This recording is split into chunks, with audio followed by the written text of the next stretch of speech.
কেমন আছো?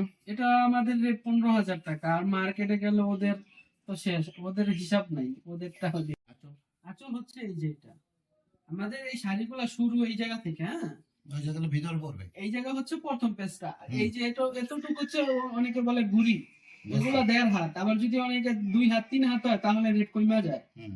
হ্যাঁ, এই যে কাজ শুরু, এই যে এই জায়গাতে কাজ শুরু, এই যে পুরোটা শাড়ি। হুম, আর এটা হচ্ছে বুকের পোষণটা, এই যে এটা এটা এই যে বুকের পোষণটা, এই যে এইভাবে আসবে। আর এটা হচ্ছে আঁচলটা।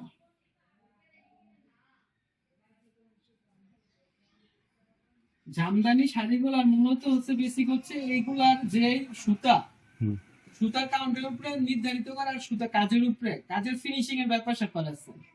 আর যেগুলা কাজের ফিনিশিং ভালো ওইগুলো আপনার বিভিন্ন বড় বড় মার্কেটে ঢুকে। আর যেগুলো একটু নর্মাল কাজ হয় হয়তো এগুলো বিভিন্ন অনলাইনে সবে বিক্রি করে। তবে কাজের উপরে ডিপেন্ড করে আর সুতার উপরে ডিপেন্ড করে এগুলার দাম।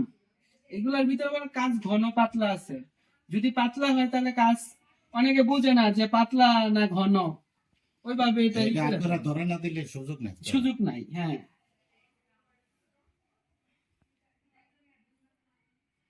কেমন আছো?